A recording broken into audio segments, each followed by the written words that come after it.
Yo, yo, yo, yo, yo, yo, yo, yo, yo, yo, yo, yo, yo, yo, yo. We are the ill-advised wise guys. It's your boy Uche.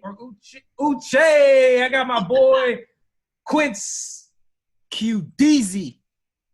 QD for Sheezy. It's not way too easy?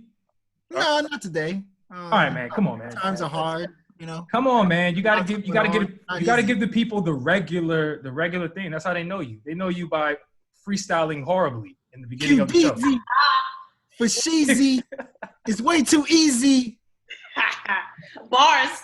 I'm back easy. Hey, there it is. Wow. As you guys can see, we have a special guest.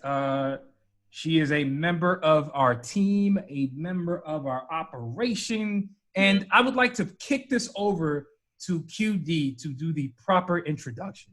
Please. I'm ready. Kui. Oh, God. Once again. We went through this. Like, drop the L. That's it. Okay. Kui. Yeah, there we go. Look at that. Come on, man. What's up, guys? We've Happy to be here. We've only had this conversation for the last 30 minutes offline, but it's cool. It's cool. It's cool. That it was like half my name and then half, okay, what are we actually going to talk about? Hell yeah. Hell yeah. So this is episode 78. Thank you guys for joining. Yeah, we got a lot of topics to get into, a lot of music to discuss. We have some interesting singles that drop, some vulgar, some not.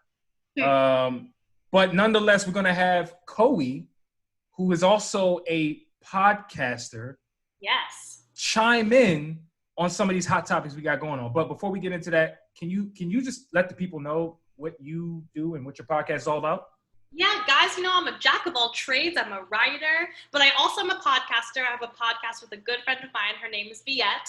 Our podcast is called Something to Say with V and K. Make sure that you follow us on all social platforms at Something to Say _ or just follow me on Instagram at Kui Mwai. We'll definitely have all that information for you on the description of the episode. So yeah, if you want more of this conversation, we get into it, talk about all these kind of similar things, lifestyle, music, film, all the things that you guys are talking about. So make sure that you listen to our podcast as well. Absolutely. And where can they find it? Well, you can find us on Spotify. Let me tell you, Spotify, Apple Podcasts, Google Podcasts, Radio Public, any place that plays a podcast, my podcast is there. Okay, we are accessible to the people. We are here to give you content. We know that you're bored at home, and we're here to make you laugh, You have you done this elevator pitch before? I see. Absolutely. Right? I'm out here hustling, knocking down people's doors like, hey, here I am. Pay attention to me. Yeah, I know. I like that it. is how AOC got popular. She was walking the streets in New York, just knocking on doors. Mm-hmm. Now she's a major politician. Look at that. I'm doing that in the DMs. There you go. Walking in the DM streets. There you go. That's what I'm saying, man. If your DMs are open, I'm in there. Is what I'm saying. Damn. There we go. All right. I like that. I like that. Hustler on the team. Let's jump into it, though. Our first topic we want to get into is that new Beyonce doc that just dropped. Actually, it was a movie, right? Actually, a visual album if we're getting technical with it. Black is King. Let me tell you something. I watched it actually about a few days after it come out. And I do that on purpose, right? Because, the space is so saturated with opinion. I'm like, you know what? Let me give it a minute. I'm not going to dive right into it. You're going to absorb everything that's being said. Then I'm going to watch it with an open heart, open ears, and really consume it. And let me tell you something, the hype was 1,000% appropriate for what it was. It was so hypnotic and tremendous. Essentially what Beyonce did was, and if you guys don't know, obviously Beyonce did the music for the most recent Lion King movie that came out last year. She had a whole set of original music on top of doing the soundtrack because Beyonce she murdered the whole thing. I loved the album, and so this visual film was a retelling of the album. So she kind of tells a story of the Lion King in this visual film, while also including some religious stories. And obviously, she called upon a lot of African origins, West and Southern Africa. She really kind of called upon that stuff to really make it black, black, black, black, black, which it was black. Let me tell you something. There was every kind of hairstyle. I mean, every kind of braids, every kind of skin tone. This was really a love letter to every kind of single black there was, and it was hypnotic. It was amazing. Okay. So I haven't seen it, and probably shame on me. Shame on you. Were you a part of the actual production? Like, I feel like you probably are telling this story better than the people who wrote it. Like, honestly, so actually that's the thing. I was a consultant. They were like, you know what, we need some East African influence here. So we're like, you know what, who we should call though? That's Kui. You know what I mean? That she's gonna. And that's the thing. Watching it, I was like, oh, there's so much to unpack here. I mean, it's so rich with history and content. I was like Googling things like crazy, like what's this and that. I mean, everything was so filled with meaning. It was done with such intent. I was like, oh, we gotta know what we're doing here. You know what's funny? I didn't watch it either, but it came out like the day after the NBA started. So it was like, if you are in a relationship, oh boy, that TV. I was like, I'm trying to watch this Lakers game. Oh my God. God. I gotta watch the Beyonce doc for the 5th time. Yeah. That was the dilemma that I was in. I don't know about y'all, but for me, so my girl had a whole sleepover party with her sister, and not one time was I included, and I was like, thank God. Yes. There's other things that she doesn't want me to be involved in. I'm happy with that. However, I do want to go back and watch it because, like, I'm with the whole blackity black movement. Like, let's get the visuals going. You know what I'm saying? Yeah. I do think it's interesting that she released the visual, what'd you call it? Visual experience? Visual film exclusively on Disney Plus. And I've been noticing that about Beyonce. Like, she's been having a very like specific distribution of the stuff that she's putting out, right? Like, she did the whole the visual, what was it, the Coachella performance on Netflix last year, exclusively to Netflix. So that was interesting. Man, she getting to the bag. Like, I want to know how much she's getting off of this, because, like, Beyonce's in a whole nother realm as far as boss type moves, and this is just another depiction of that. Beyonce has really reached like truly the highest echelon of fame, where like you actually you can do whatever you want. You know what I mean? Like, Beyonce paid her dues. She did like the girl group thing when it was popping. She did like her little solo career. You know, she kind of like did like the whitewash thing. She had a cute little weave. She was doing her little shaky thing, whatever. Did that whole dance, and now she's really like, you know what? The bags will always come no matter what. I don't have to kiss anyone's ass. I don't have to do anything like that. I don't have to play any games. Like, I actually can do whatever I want. And I agree with you. It's been really exciting to see how she's kind of leveled up as a storyteller. And I think that Black is King really showed that, like, oh, Beyonce is just like moving differently now. Like, a lot of people, her team that helped build Lemonade, played a big role in doing this project. Now you can tell, like, oh, Beyonce's actually like doing something different, and she's moving with intention. She's like, you know what? Like, now I'm dedicating everything I do to like just Black people, and it's like really dope to see. And it really like she has the funds. She actually funded the project all with her own coin.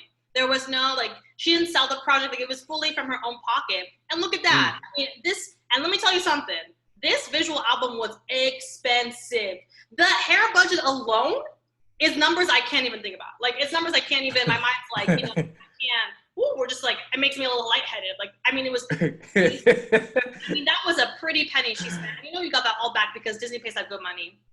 Yo, you really geeking out. Like, you really had a good time watching this, didn't you? Let me tell you. Tell. She's geeking right now. It lit my spirit on fire. I was like, yes. You know, and I was sitting at home, and obviously I can't go nowhere, but I'm like, wow, like, yes. It really hyped me up, and I really read about it because it was spectacular. And it's one of those things where, like, you have to watch it multiple times to really, like, get the extra stuff that she really put in there. But I was like, wow, like, hypnotic is really the word, because the visuals were just superb, unbelievable. Yeah. No, that's interesting, and I'm glad you mentioned lifting your spirits, and we're gonna get into why your spirits needed to be lifted in a few. But before we move on to the next topic, what I will say is that one of the illest stories I heard about Beyonce in the last couple of years is that she actually did a performance for Uber before Uber became what it was like now, and So the story is before Uber went public, right? When they were still a private company, they brought Beyonce in to do like a Christmas party performance. Mm-hmm. And they didn't have the money to pay Beyonce. But because Beyonce saw the vision of the company, she was like, just pay me in equity. So they actually gave Beyonce a portion, and I don't know how big the portion is, but they gave her like a small percentage of the company where she got paid in equity. And when Uber went public, she actually cashed out. So it's a little tidbit of information. Little tidbit. But we didn't really. I was going to say. Go ahead. I was going to talk about this Black is King movie. Not necessarily the visual, but the album, like, which is really the Lion King, the Gift album. Mm-hmm. And so I'm not going to lie. I talked to Uche when it first came out, talking about how I don't know how I feel about the way African culture is just kind of the thing now, you know, because I feel like one thing about us is that a lot of time we sell our culture for too cheap, you know, like just in general. Like, you know, I feel like there's a stat that says Black people in America, our culture alone makes so much money. Yeah. And I feel like we don't reap the benefits of it a lot of times because we just sell it for such a cheap price. And so for me, when I saw this or not necessarily the Black is King movie, but the Lion King, the Gift album, when I heard it for the first time, I was like, the music is beautiful. It's absolutely great. But is this a trend? Or is this something that is supposed to galvanize people? Like, I hope Beyonce takes what she did with this Lion King, the Gift album, and continues to build on that African culture. Yeah. Never leaves it for dead.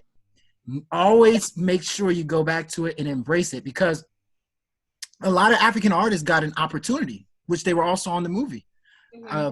Burna Boy got an opportunity, Wizkid, Shatta Wale, all these great African artists got an opportunity.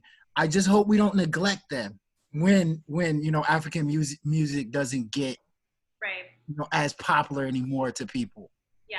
I think that's a really good point, Q, and I think that's connected to a lot of the backlash that Black is King got. A lot of it being from African people. I can relate to that because I'm Kenyan first gen, and I also lived there during high school. So that's a part of my culture and a part of my identity that's really active in my life. And so a lot of my friends, my peers from that area were like really upset about it and just talking about Beyonce just capitalizes on, again, this trend of Afro beats and African culture being really popular within the Black community, because obviously the Black community right now, like, we're struggling and fighting for visibility, for life, for identity. And these are things that are still very active in our community because, of course, there's a whole erasure of that from how Black people even got to this country. So there's this constant battle for looking for an identity and a sense of being in power in the place that we're in, both, metaphorically and physically. And so it brought up a really interesting debate about, is there an issue of that? Is there something wrong with Beyonce calling upon her African heritage in a way that I would almost say is reckless? Because I will be honest, of course, like, we all hesitate to criticize Beyonce, but the piece was kind of a hodgepodge of, like, a little bit of Nigeria, a little bit of Uganda, a little bit of South Africa. I'm like, that's all fine. I get that she wanted to cover her bases, but it's also kind of like, is that erasure of African culture in itself? You know what I mean? And that's it. Yeah, that's interesting. I was going to add. Quick. Go ahead. Sorry not to cut you off, but let me add something to what you said. We're rapid fire going off. Nah, go for it. I was going to say, like, with African culture, a lot of this is new to a lot of people. Beyonce puts whatever she gets involved with into a bigger picture, like into a bigger, like more people see. More people view it. My fear is that the only reason a lot of people that are getting involved in the Afro pop scene is because Beyonce did it. Right. And now the whole Afro pop music industry in in this area is kind of driven by what she was able to do, and she might get credit even for what a lot of these great Nigerian artists, Ghanaian artists, Kenyan artists were able to build up and create. Yeah. So I love what Beyonce was able to do, but it's more so about people. Like, we shouldn't wait for a major artist like Beyonce to highlight Afropop, for you to listen to it. Mm-hmm. Or to appreciate Black culture or African culture, you shouldn't wait for Beyonce to tell you to appreciate it. For sure. Like Black is King, so many people are like, oh, I feel so great, my spirit, like almost similar to what you said. Mm-hmm. But it's like these visuals have been out there. Mm-hmm. Like there's African paintings that you can get. There's all types of beautiful things that's around, you know, the African scene. Mm-hmm. And it's a little, as a Nigerian, it is a little insulting that now people want to care about African culture when she highlights it. Yeah. So that's kind of my beef with it. And that was kind of my beef with Black Panther. People were kind of like, oh, I'm so proud to be African. Wakanda forever. How come you couldn't say Nigeria forever? Like, how come you couldn't say Africa you waited for an action movie to be proud of your Blackness, your Africanness? And I think, you know, I just want to jump in really quick because like you covered a lot just now, Q. Sorry, I just had to get that out. No, that's real. That's cool. That's cool. But you hit on a topic that I was trying to get at, which is that, like, for example, Black Panther, right? That's a good example, right? I think, unfortunately, the thing that we have to kind of accept, it's like a negative and a positive, I think, is that sometimes it takes somebody popular to expand a sound. It's not like the ideal way to go about it. It's not. Like, ideally, you would want somebody who's a part of that culture to just blow up organically and then take it to a whole nother level. But that's not how it works all the time. Like, I think Drake gets a lot of flack, just to use another example. Drake gets a lot of flack of stealing, quote unquote, stealing sounds and stealing cultures as far as music is concerned, right? Whether it's Afro beats, whether it's UK drill, regardless of whatever it is, people accuse Drake of that all the time. But my thing is, I think there's a fine line between stealing for your own personal gain and the fact that he's literally just the bigger artist. So he's going to get more notoriety. That just comes with the territory. Does that mean that he cannot participate in that? I don't think so. I think there's a way to do it from an integrity standpoint. And so I'm all for the criticism. Like, I think everybody's up for criticism. Beyonce, she should be criticized if she does something, along the lines that looks a little distasteful. But I haven't really seen that distasteful approach yet, where I can legit just simply sit back and be like, no, Beyonce was wrong for that, and here's why. And I haven't seen that yet. I don't think it's Beyonce. And that's not me. That's not me caping for Beyonce or anything like that, or, for example, caping for Drake or anything like that. Drake, I think there's a little bit more of an argument, but for Beyonce specifically, I haven't really seen that. And so I think it's a fight that we all as Africans are going to have to just figure out and say, okay, how do we feel about this as it's happening in real time? Yeah. Well, you know what I'm saying? What you're trying to, if I'm guessing what you're trying to say is Beyonce did it tastefully. And I do think she did it very tastefully. No, I'm not trying to say that. That's what I said. I actually said that. Oh, did you actually say tastefully? Okay. I said she was not distasteful. I said that. Okay. So she did it tastefully. So it's the same thing. It's the same thing. Sure. She did it tastefully, which I agree. And that's why I applaud Beyonce. But this is more of a us thing. Like, we should not be so reliant on somebody else to tell us what is beautiful and what is great. Like, for instance, us growing up as Africans, more so, I had a regular, like, American type name like Gwency, but a lot of times when we were kids, if they saw that you had an African name, it was all types of stereotypes. Or if they found out that you were African, oh, did your family grow up in the woods? Did they grow up in the trees? Blah, blah, blah. Like, it's ignorance that comes a lot of times when they were back then, when that whole conversation about being African came up. So it took somebody like for Beyonce, which is a gift and a curse. She highlights the beauty that is going on in Africa for all those ignorant people. But then it's like, really, it took her for you to actually do your research? What if when she no longer is going down that path are we just gonna forget how beautiful Africa is? We just gonna need like another Beyonce to remind us. So it's like, I think it's just paramount, especially us as Black people, to make sure we acknowledge that Africa has always been beautiful in terms of the culture.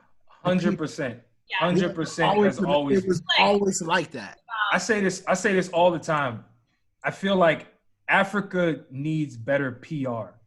Like if you think about it, like over the years in the 90s or whatever the case is, the stereotypical images that people in America would see of Africa is like, donate a cent to help feed the Africans, like, or they would see some stereotypical imagery where it's like not accurate. It's not an accurate depiction of what the beautiful parts in Africa are and just all of that, right? So I think that's from a branding and imagery standpoint. Like they just haven't been exposed to the beautiful parts. Right. If we have more people like us, we have more people who actually can attest to the beauty that Africa has to offer, it will start changing the conversation. One last point I want to say before Kui, you jump in here, is that I just feel like at a minimum, we need Black people in this country to just start understanding that Africa is not a fucking country. I see that shit too often, and I'm like, bro, before we can get into the beauty of Africa, we just need some education to just simply be put in front first and foremost. Africa is a continent, and there are so many cultures, subcultures within within the same country. There can be tens and 20s of different cultures. So it's not a monolithic concept when we talk about Africa. But Kui, go ahead, get in this. No, yeah, that's a great. You sound like you're itching.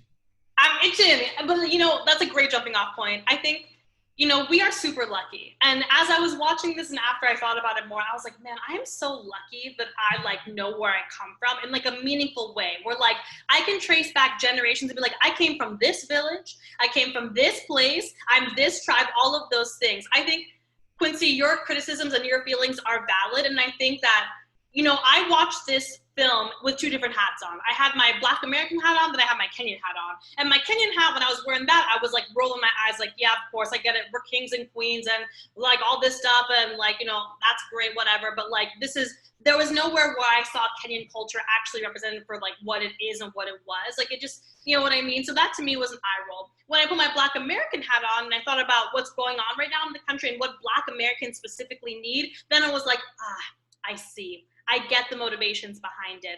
I think, again, we are super lucky to know who we are, where we come from, and I think that access is a huge part of it. I don't think that, unfortunately, that your average Black American would know that how beautiful Africa is and all of the richness of culture and music and talent that actually comes from Africa. We do. And I think that's why it's really important for people like us to really never stop talking about it and to really, push it out and have these conversations, because the Black experience and the African experience is so incredibly different. When my parents came to the US in the 80s from sweet Nairobi, man, some of the worst racism they got was from Black Americans. When I came here for college from Nairobi, they told me to fear Black Americans even more than white people. I'm like, really, like that's where there was so much tension in that community. And I think I think that's where your annoyance comes from, that tension within a community of like, no, like, we're the same, like, you know what I'm saying? But so many Black Americans don't even know what African country they come from. So they're watching this like, I could be Namibian, I could be all these different things. So again, I think to wrap it up, it's a really important conversation to have. I think Q, how you feel is really real. Uch, how you feel is real. How I feel is real. And as some first gen kings and queens ourselves, like, we just gotta keep having this conversation. I think it's really important. Yeah. And 1,000. I want to say this too. We gotta also hold our African brothers and sisters accountable also. Like, we got to make sure we represent ourselves in the best way possible, or we enlighten as much. Because just like you said that, when your parents came here from Nairobi, that they said to fear Black people. Yeah. There's a lot of Black Americans that also feel like Africans hate them. Yeah. Like, they feel like Africans think that, Black Americans are such and such. And to me, it's the stupidest, like, beef that we are all Black. In America, like, it's crazy, man. Everybody else looks at us as just Black, but us within our own Black community, Africans, Black American, whatever. Yeah. We beefing with each other. A lot of us are beefing with each other. Like, No, that's real. Acceptable, you know? That's real. And that's why I'm this convo can last so long. For sure. That's another good point, because that's my biggest beef with colorism. That's my biggest beef. It's like, we're all black. Who gives a fuck who is this shade and this shade? Like, it doesn't matter, actually. Like, that's fighting over stuff that doesn't make sense. It doesn't make sense. Like, we're all black. Just get over the fact that we're all not the same shade. Once you actually get over that, which for whatever reason, that's such a hard concept to grasp for some people, then we can make progress. But it takes maturity in certain areas. That, and I think also too, I mean, we're dealing with things that are on like a systemic level, like an issue, right? Like, I think a lot of it is coming again from white supremacy and patriarchy and so many other systemic issues that we have in all cultures, not just Western culture. So it's hard to say. I don't know if we can say like, oh, like we just have to think differently. Like, I think it's a lot deeper than that. And these are issues that we're still kind of tackling day by day, month by month, year by year. But the thing is, like, they're real. And I think the closest way we could get to eradicating some of the stuff is just by talking about it, you know? Yeah. Mm-hmm. Yeah. Actually, there's one more way that we can eradicate it. Mm-hmm. You know how? We give everybody a bowl of jollof rice. Once we get hit with that jollof rice, we all friends. Okay, we could do that. We can Dolly, and we'll give them both so that they know, hey, like, there's exactly. Rice is even different. Look at that. We all got taste buds. That's a fact. Let's move on. That was a great conversation. Absolutely. But I want to go back to something that you touched on a little bit, Kui. When you were talking about your experience, for those of you guys who don't know, you actually caught COVID, which I just chuckled just now. It's not funny. I'm more so in disbelief. So can you like explain that experience? Like, how did that come about? Obviously, you're still here alive. So, but like, for the people out there who are not familiar with like the symptoms and all the stuff that goes along with it, like, can you break that down? Like, how was that for you? Totally. So the rumors are true. I did have Miss Rona. She made her way into my sweet, sweet body and just was swimming around, you know. So I'll give you like the timeline of how things went down. So I saw some friends July 4th, but very much like was doing everything that I thought was right. I had my mask on. I was keeping distance. I thought, oh, like this is dope. Got it. For context, I'm diabetic, so I'm high risk. So I've been kind of moving with caution since COVID really hit. And so July 4th comes around. I'm like, you know what? Yeah, let me chill with the homies. I got the mask. I'm ready. Let's go. So I go and have a great time, and that's the 4th. Then we get to the 7th, 8th, and I start feeling a little bit like achy in my body, but nothing like crazy. You know, like fatigue is one of those things where it's like, when are you not fatigued? Do you know what I mean? Like, I'm just like, oh, I'm like tired. I took an extra nap, not thinking anything of it.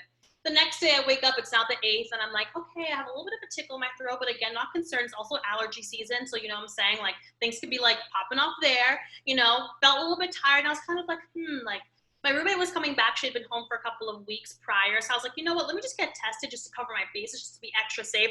I really was super confident that there was no way that Miss Rona had made her way into my body. I was like, there's no way. I've been so safe. And I have friends who have kind of been gallivanting around and doing things here and there. So I'm like, those are the ones who in trouble. Kui is safe. So I go and I'm like, it took me a really long time to find somewhere to get a test, actually, because testing in the DMV area sucks. I'll rant about that later. But I finally found a place, a clinic, GW Primary Care Clinic. And so I go over there, get a quick little test. And I was telling the guy my symptoms, and I swear to God, my nurse practitioner was like, girl, there's no way you got this. Like, you just go on a CVS down the street, you get yourself some Dayquil, some NyQuil, just rest up, maybe take a day off work if you're feeling like Q. And you're fine, you're so fine. He goes, he's like swabbing my nose, you know, the whole routine. We all know what testing is at this point. I'm like, oh, this is so easy. I'm so responsible. This is so great. And then I come on home. Days pass. 10 days to be specific. They call me actually the day after my birthday. So like, we love that. Happy birthday to me. And they're like, I swear to God, verbatim, they were like, hey, so what happened? You tested positive. And I'm like, what? At this point, I had then lost my voice completely. So my sore throat ended up getting worse. But other than that, I had no fever. I had no chills. I had no cough. I had nada. So as you guys are listening to all the stuff in the news that really are kind of preaching, it's the fever, it's coughing, like, nah, if you're feeling off in any kind of way, I would say go get tested. It really, because I really was confident thinking that, oh, I'm not doing, like, no, I'm good. But That's not the case. So they call me and they're like, yo, what happened? You're positive. I'm like, I don't know. What do you mean? They're like, oh, what happened to your voice? And I'm like, I lost it. And it was just a really chaotic call. And the doctors were kind of like, okay, well, like it's been 10 days. So like, you're almost done. Just stay home a couple more days and like, we'll check on you, drink water, like take ibuprofen. It is the most disorienting thing to be told by a doctor, like, I don't know what to tell you, girl. Like, just drink your water, stay hydrated. I'm like, what do you mean stay hydrated? Like, I'm about to go on crazy. Crazy. And so I was like, okay. And then like the next couple of days / week were this weird kind of like, I mean, I had so much anxiety because I was like, I could be sleeping and stop breathing and die. Like, cool, no one knows. And it's just such a weird feeling having this disease that no one knows anything about. And then, my God, telling people was just a mess.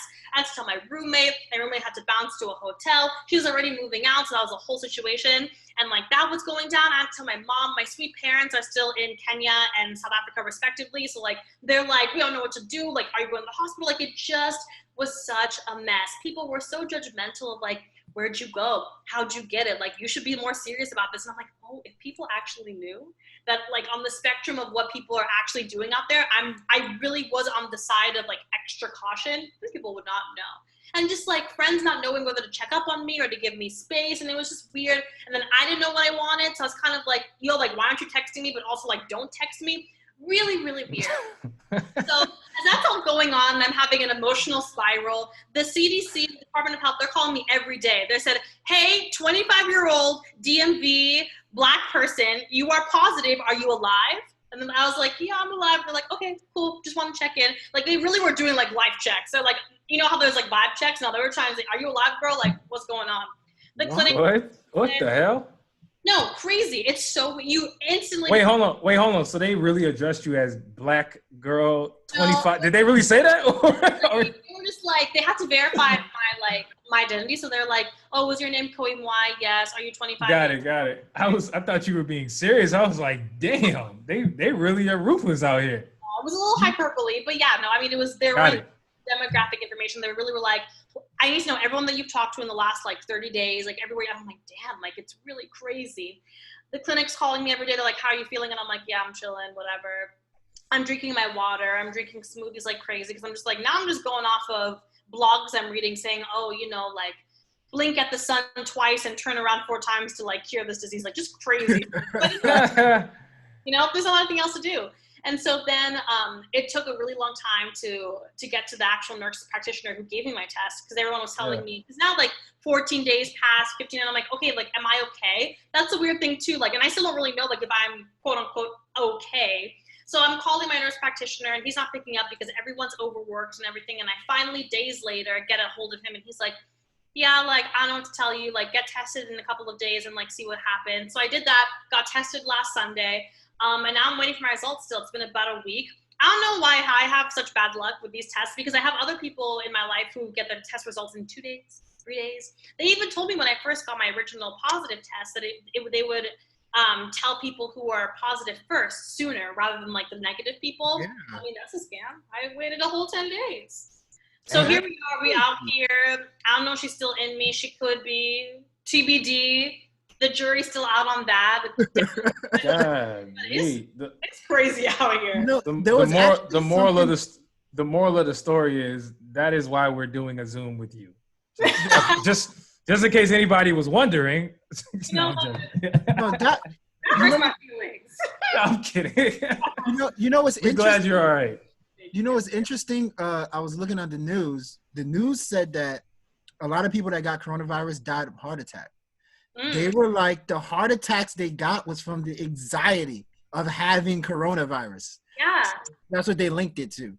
I get that. From the jump, I was like, you know what? Like, this is one of those things where like my nerves could get out of control and like my anxiety could get out of control. And that's going to like impact my healing. So I'm going to just turn everything off. I'm gonna pretend like nothing's happening. I'm gonna be healthy and I'm gonna rest with intention. And that's interesting. If you know, it's actually really difficult to rest with intention, like actually turning off your brain and like your body of like, you know what, I'm gonna lay here and actually like not think about things. It was quite the like emotional challenge and quite the mental challenge. And I was like, wow, this is like, whoa, this is like, you think quarantine's bad. You gotta quarantine your mind, you gotta quarantine your mouth, you gotta quarantine all the things. So it was like a different level of like isolation. and really like, all right, like my body got to recover. And again, like I'm diabetic, so I was like, I have other concerns of like my blood sugar's got to be okay. So I really like had to fly under the radar for quite some time. But again, I was super, super lucky. My symptoms were not that bad. I'm chilling now. I've kind of been given the green light to move around a little bit. So I've gone to the grocery store. That was really exciting, a sensory experience for someone who's been at home for a month. But yeah, it's crazy. Wear a mask, people. Yes, and wash your hands. Wash your hands. Wear gloves if you can. Because, I mean, the amount of times that you touch your face with just funky-ass hands that have all kinds of, like, some on them, that's what will get you. Yeah. You know what's funny? Yesterday, I went out with one of our friends, and there was a girl that was right next to us, like sitting next to us, and she didn't have a drink. And so we asked her, hey, you don't got a drink? You're not drinking? She was like, nah, I actually ordered something. I got Corona. Huh? She said, I got Corona. She didn't say that. I swear. She said, I got Corona. I was like, yo, you can't be saying that. She meant Corona, the drink. Oh my God. She literally out her mouth said, I got Corona. Wait, speaking of that, PSA to anyone who has been tested positive, we're not chilling. Like, it's not like because I had it, I'll never get it again. That's not real. So even if you have had Corona and you survived, we're the lucky ones, still wear a mask, ho. Because you can still get it. Because my mom was low-key like, oh, Chloe, you know what? You're good for life. And I was like, no, mommy. No. That's not how that works. You know what? We need that. Yeah. What you said a little earlier, Mm-hmm. wear a mask, ho. Like, we need Migos to, like, make a song. Yeah. That's all we need. Or Beyonce. Let's get Beyonce to make a song. Honestly, Wear a mask. Man, it should have been. It should have been. That should have been what Cardi B and Megan Thee Stallion just dropped. It should have been called Wham instead of WAP. you know, you're hitting up. I loved that song. Wear a mask. You can't. Hey, that's a good point. You cannot tell me if they didn't make that type of song that the whole world would have been wearing a mask. Come on, think about it. No, do you think Come on. Little song about washing your hands. It was like cute. It was like, we're the best music. Wash your hands. It was like cute, but it wasn't like Come on, like let's start using these people. Got to start using their influence for better things, you know. Because I'm telling you, Yes, people are slipping. People, I'm not gonna call out some people in my life who've been slipping, but let me tell you, people are slipping. Yeah, no, I'm with you. We've been here. We're bored.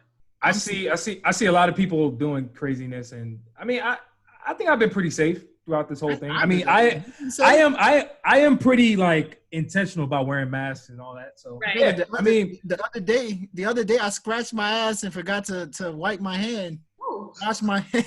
I know we needed all that. Woo. man, You're not starting touching my hair. So TMI. Virus on my hair right now.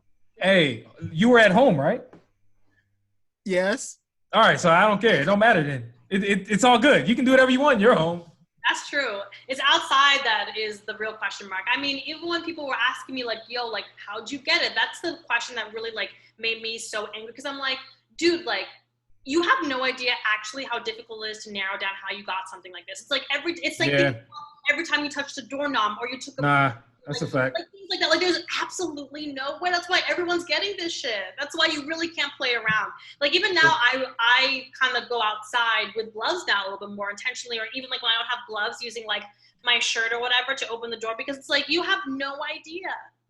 But you got it now. You're supposedly immune to it. Nah, she just said that's not true. Now here's the thing. She has the antibodies, but she said, she can still get another form of corona down the line. You hear all the talk about how like they keep saying the winter is going to be bad. There's going to be different strains of it coming along. Yeah, man. Listen, we're just happy you're okay. Thanks so much. And so I guess keep wearing masks and gloves. Keep wearing masks. Do you have one of those little shields as well? You know, Let me tell you something. the little thing. You got one of those? Once I like got back to health and I was all about it and back in the role of it, I went to Amazon and I was like, let me look at these. I want the face shield. I want the mask that has like the full like thing. I want like a full hazmat suit. I'm excited about this. Yo, that's what I'm saying. I've seen people with the suit on. I've seen like two. Get the heck out of here. I promise No, you, I swear to God. I would think I've the world seen- is ending. I've seen two people with it on I want to be there. randomly. And those be the ones that catch it.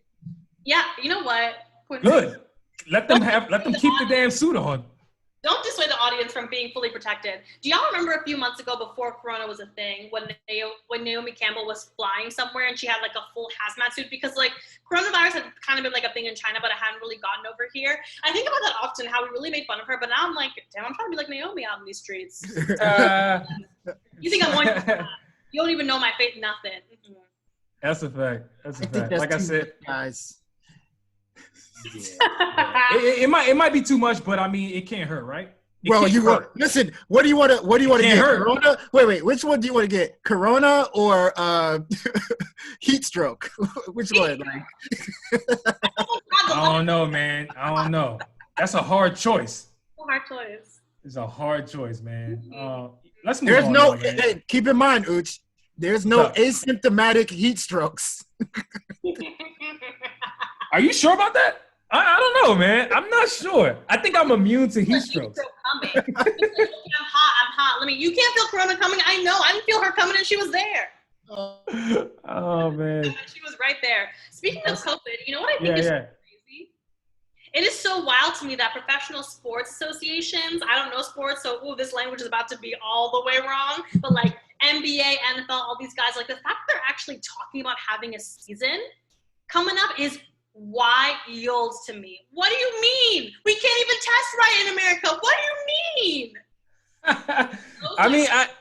I personally, I go both ways with it. However, if I was a professional athlete, it would really depend on how much money I have. And that's going to make the decision as to whether or not I'm playing. Because if I'm LeBron James and I'm super important to my team and I'm trying to win a championship and they've proven that they have a system that can test players daily and hourly or whatever the case is, yeah, I'm more likely to play. But I don't know. I don't know. I mean, there's been plenty of NBA players who've opted out, and I don't blame them, honestly. Like, I don't blame anybody who's taking their health seriously. That's the weird thing. It's like, am I supposed to clown somebody for saying, oh, nah, like, I don't want to even put myself in that position at all? It's weird because I want to trash certain people, but I have to remember, like, this is a health matter. You know what I'm saying? Like, Quincy, you probably know what I'm talking about. Avery Bradley for the Lakers, he opted out of the season, right? He opted out of the restart. And unfortunately, his team is fighting for a title run. And if they win it, they're going to still give him a ring because he's part of the team. But if they lose it, they might try to hold it against them. Like, oh, man, what if Avery Bradley was on the team? You guys probably would have had a better chance. You guys couldn't guard Kawhi. See, look. They might. It's a catch-22. But, here's – like I said, I don't blame players, though. I don't blame them. Actually, I want to, but I can't. Can I say something? Let me say this.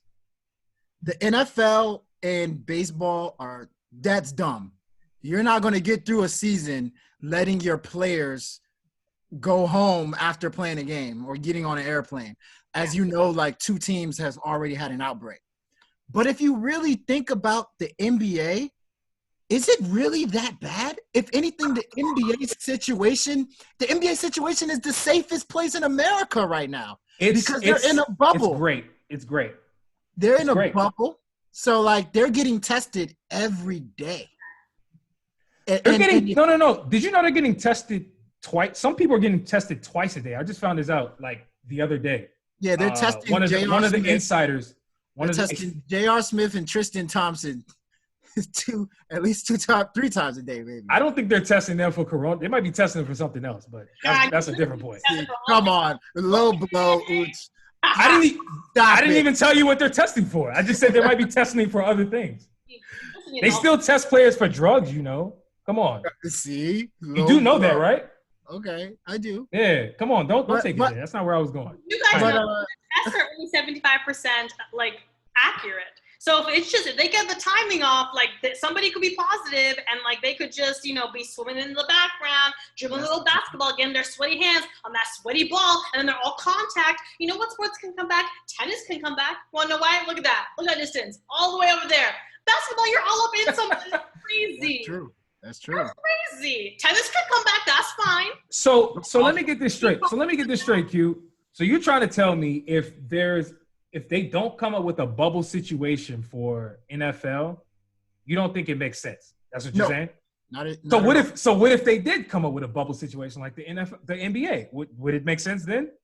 It will make more sense because they have to do that, I believe. NFL has like 70 people on the field. People changing, and then you don't know the whereabouts of all 70 of those people.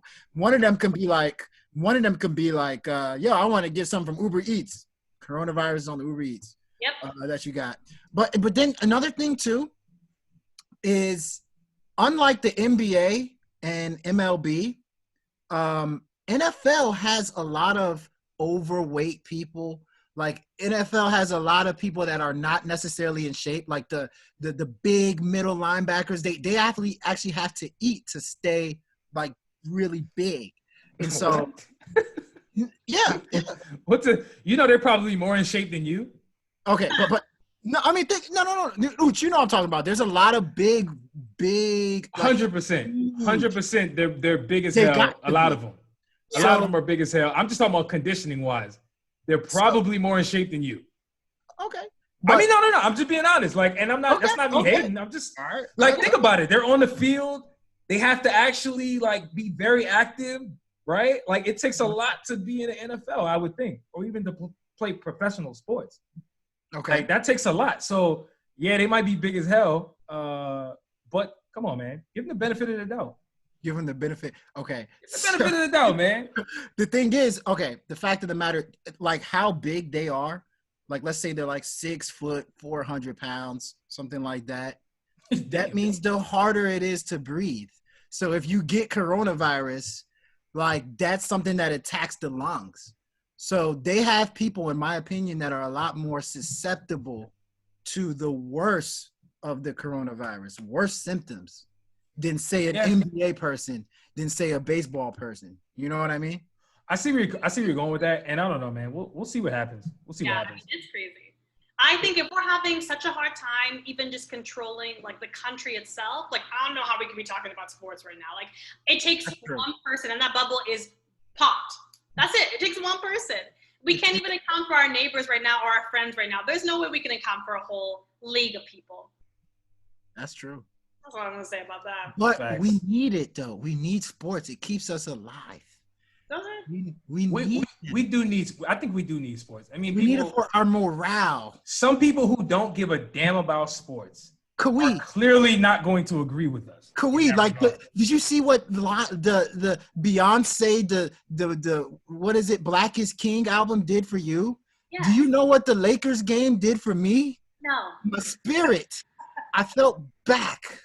Imagine them saying we're not releasing any movies for the next year. Like, no new movies, nothing is coming out. No, you wouldn't get Black is King. You wouldn't get all of these different. Black is King was shot way before coronavirus happened. Second of all, do we know that? Do we know that for a fact? People with core, I'm on part of the team. Back. And you'd be like, ooh, and you'd be like, close your eyes, and you'd be like, that was LeBron. Like, that's the same thing. She don't. Hey, Q, she don't get it. And it's cool. And she don't have to. I don't think she has to get it. I'm like, I get it. We're all we need some to keep us, give some kind of normalcy to our lives. I get it. I don't think that we're there yet, though. Like, I mean, going off my experience and like how crazy testing is and how much we still don't know, I don't think that things can resume back to normal, even us going to work, until we have a vaccine. That's personally what I think. I agree. Yeah. And accessible vaccine, because it's one thing to have a vaccine, accessibility is another conversation. 100%. And there's some of us who are likely not going to take the vaccine, and that would likely be me, but that's a different subject. Let's move on, though. Yeah, let's move on. Yeah. Cardi B, Meg the Stallion, dropped a new joint called WAP. Wet ass pussy. I mean, I'll just be explicit. Let's just get it in. Y'all know what the deal is. That's an acronym. I actually thought it was Wet As Planet before they actually broke it down in the video and the song. But yeah, that's what it stands for. I thought it was Washington Aerosol Public. What? that sounds like a broke ass franchise, like an NFL team. Is that what the NFL the Washington football team is trying to change their name to? Is that what that is? I think they said Washington WAPs. Washington aerosol players. Wow. Spray. Washington aerosol players. There we go. What did y'all think? What did y'all think of the song? What'd you think of the song? I just need initial reactions, like all of that. Give it to me. This song was for the girls, so you know I loved it. I was like, ooh, that 808 is hard. That beat is hard. I was born in New York.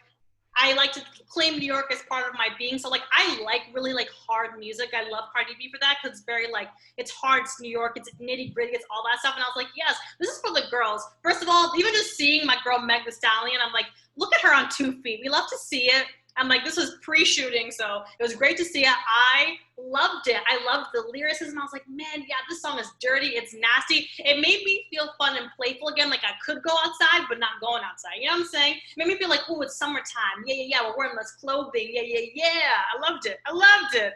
Chef's kiss. Mwah. Perfection. Parfait. Loved it. I hear a lot of biasness in that review.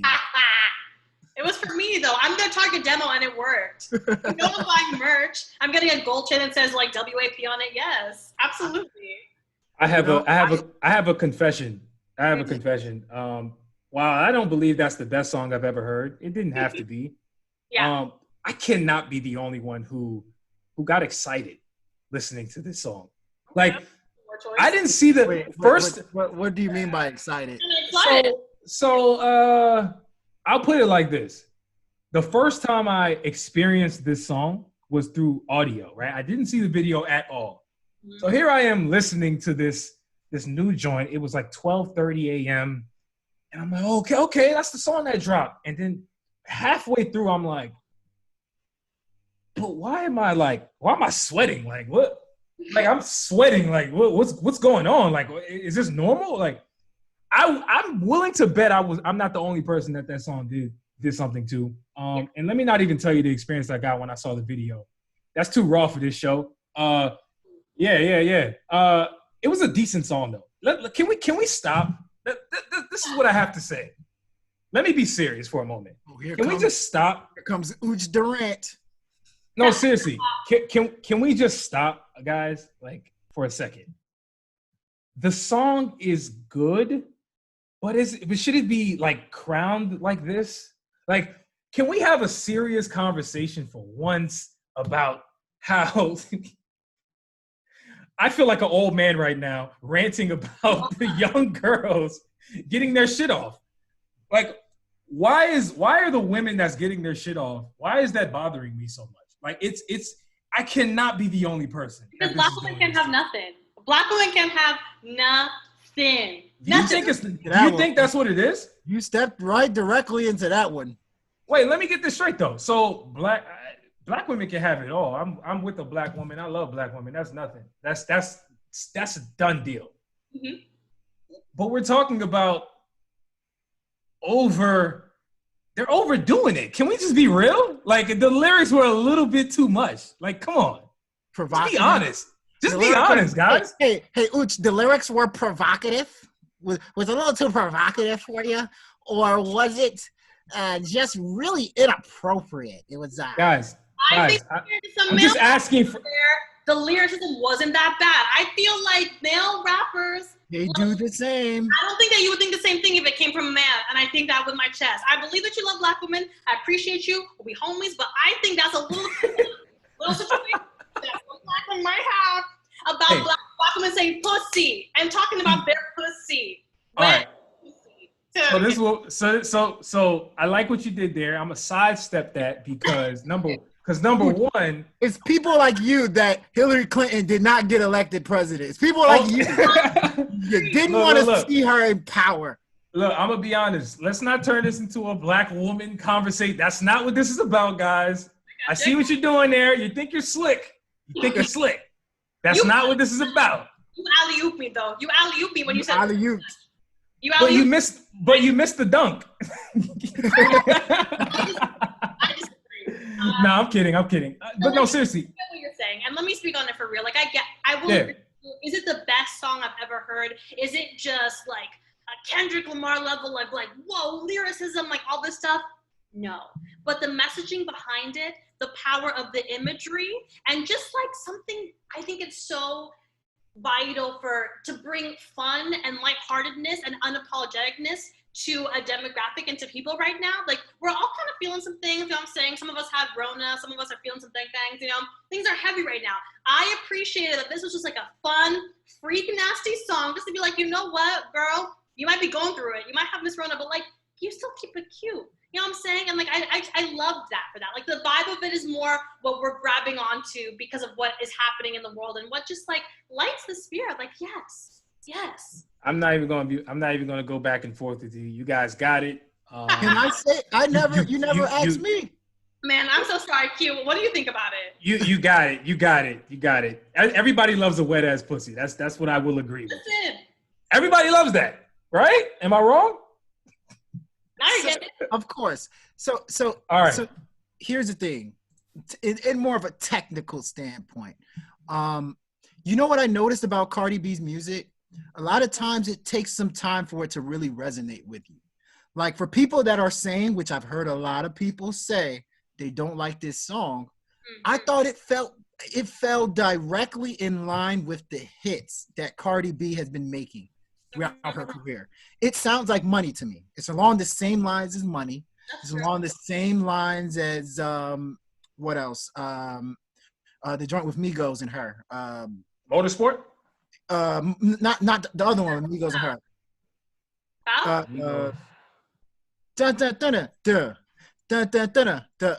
Came through driven. What is that? Drip. Oh, drip. Yeah, Drip. came through. Yeah. It fell in line where it's just like a cold ass hip hop joint that just is cool.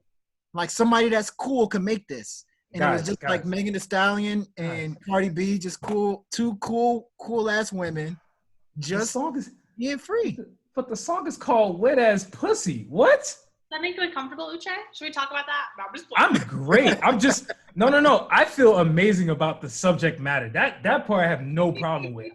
I'm talking about, like, come on. It's called Wet Ass Pussy. Like, that's not odd to you guys? No? I mean, I think going what Q was saying, like, I think this is very much in line with what Cardi's been doing, and she's pushing the boundary every time, right? Like, there is Bodak, and then we got her first album, and now we're just, like, pushing it. I do agree. This is definitely the most we've seen from her, like, visually, lyrically. Like, this is a whole nother level. You guys must have, hold on. You guys must have not listened to a City, especially you, Uch. You've not listened to City Girls? Have you City seen Girls? City Girls? Let me tell you something. I'm glad you brought them up because I want to see them on the remix. I really do. That'd be amazing. Ooh, No, all they're gonna talk about is scamming.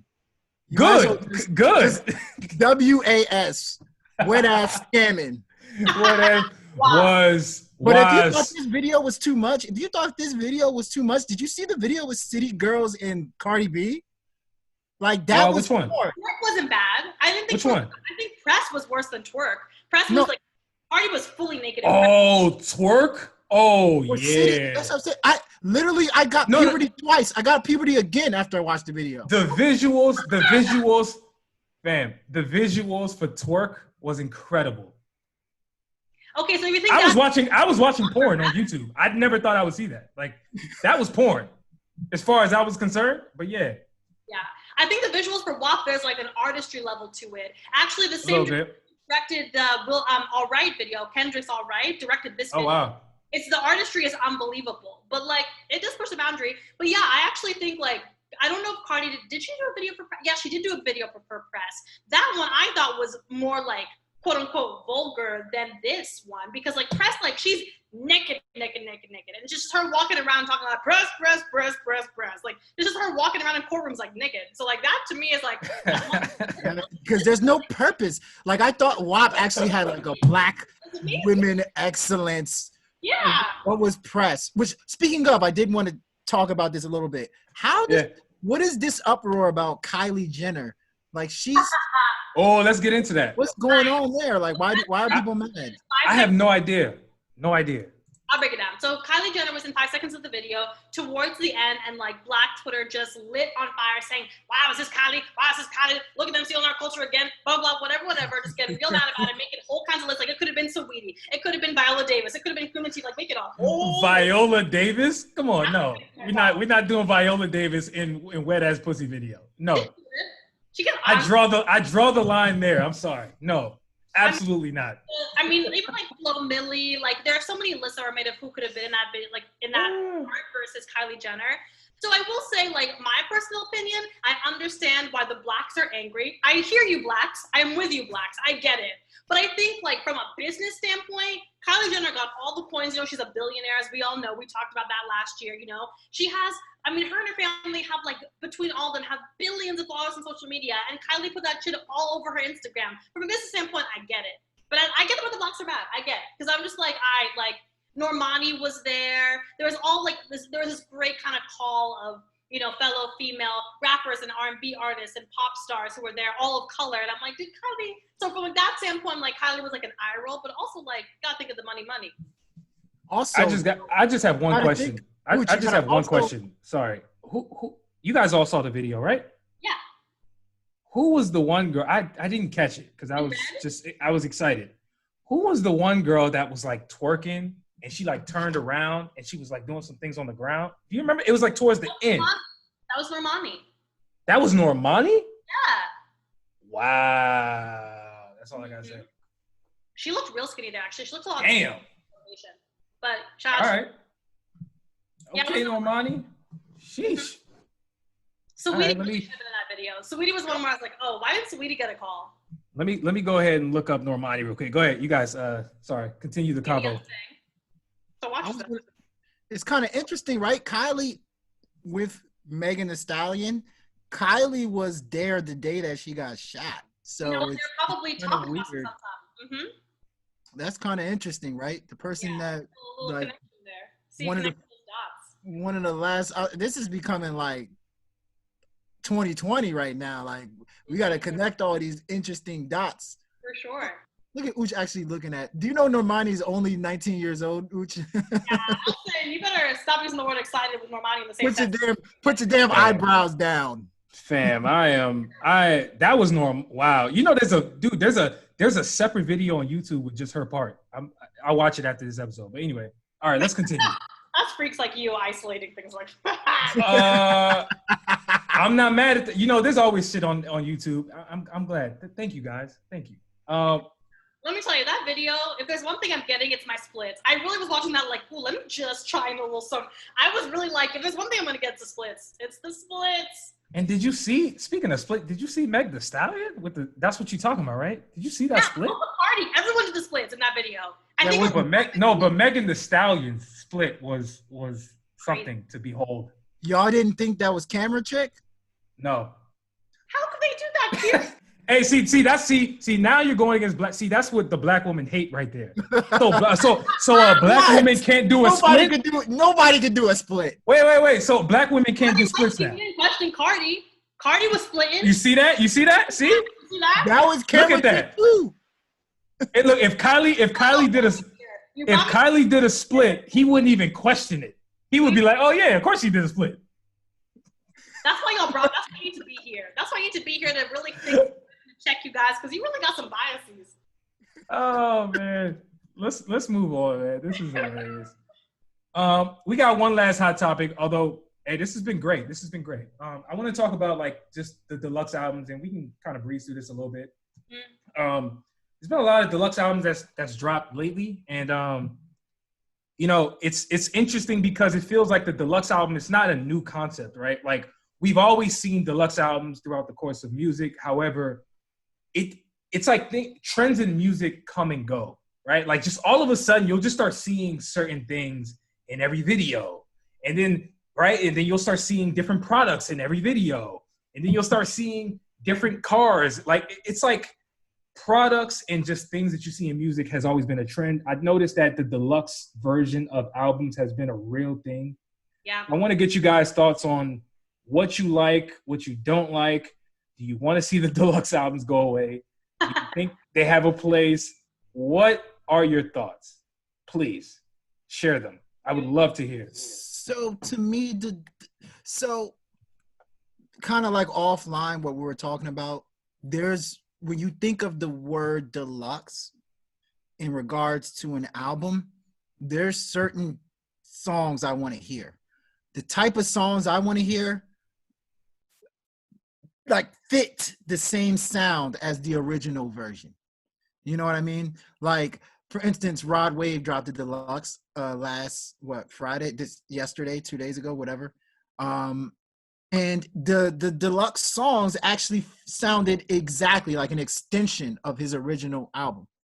Lil Uzi Vert's deluxe album was like Lil Uzi Vert from like 2014. Like, it was an old version of Lil Uzi Vert. It was not an extension. It was just kind of like an extra album.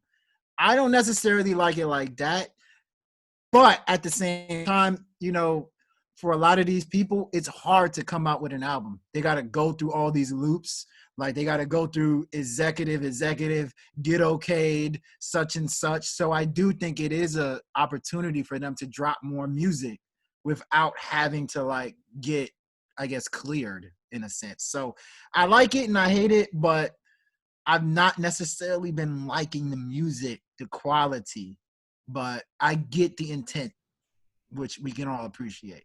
Yeah, I totally agree. My favorite deluxe album by far has been Chilombo. And I think the reason why that was my favorite was because, like, that's a project where I was like, oh, I actually want more of this. I think deluxe meaning like an extra, like a, you know, more of that. I want it only to be for projects where I'm like, oh, this was like a beautiful project and a great vibe. I actually would love to see like the rough cuts and more of this and that, how this project was made. And I think now, obviously, because we have coronavirus going on, there's like a mad dash for throwing content out there, you know? People are bored, they want to be like, you know, listen to this song, watch this movie, all of these things. And so now these deluxe albums are happening to kind of just like throw content out there. And so I really hope kind of moving forward we do it with a little bit more intention, because to me, Chilombo felt like it was done with intention, because of course, like, BS blew up, so we got like another version of that, and like all these different things. Like, that to me is like, that's what I want to see, was done with intention and purpose to cater towards a great album, versus like, okay, there's nothing coming out right now, people are bored, let me just throw out this deluxe album, just throw something out.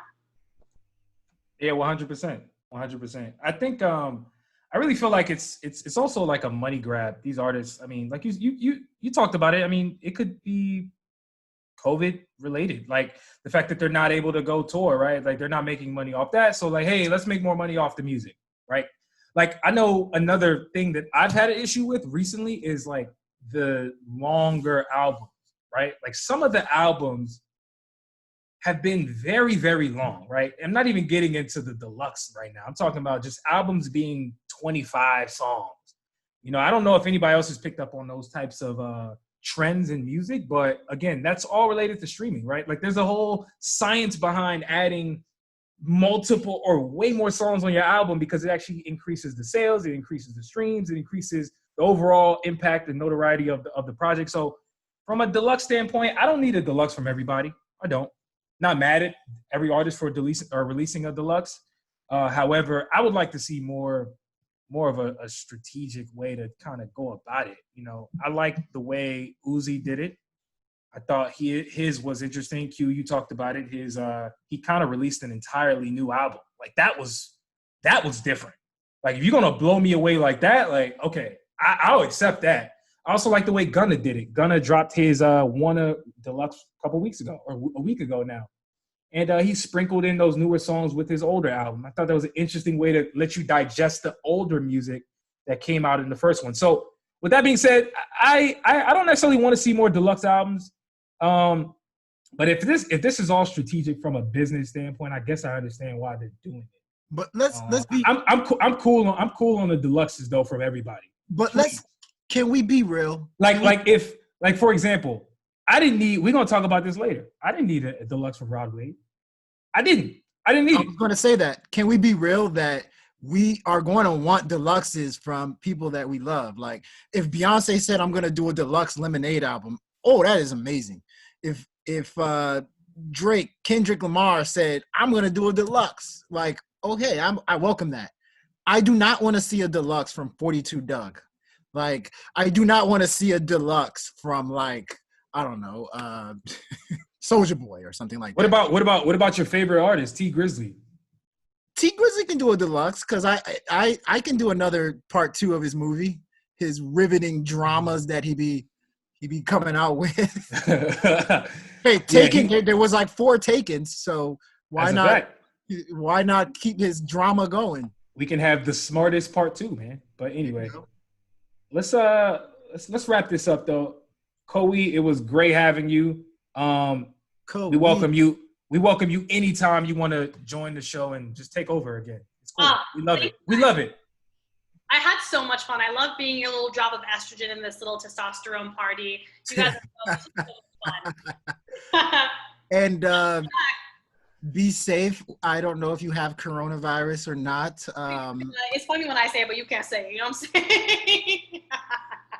I'm saying? You don't have that. As long as we don't call it the China virus, I'm okay. Oh Lord! Please don't do that. Let's not call it that. Let's call it coronavirus. Racism is what that is. Yeah, pure racism. Facts. One last time. Hey, where can they find your show? Where can they find you? Come on, give them the whole rundown. Absolutely. Spiel. My podcast, Something to Say with B&K, comes out every Friday at happy hour time. You know, something to drink to, something to clink to. You can follow us on all social platforms at Something to Say with B&K. Something to Say, the podcast _ for Instagram. That's where it really counts. And then for me personally, you can find me on Instagram, Kui Mwai. We'll get all that spelling for you because I know it's a lot of African names. You know, there's a lot of things in the mix, so we got you. And I can't say thank you enough, guys. I really had so much fun talking to you, and I can't wait to do this again. Yeah. Yes, this was so fun. This is great. And we got to come on to your podcast as well. Yes, please. We could do some testosterone. You know, it's us. You know, it's me and Bia. We need some men in there, some male perspective. Don't know what that is. So Here we go. Exactly. All right. Well, we'll holler at you later. And peace. Peace.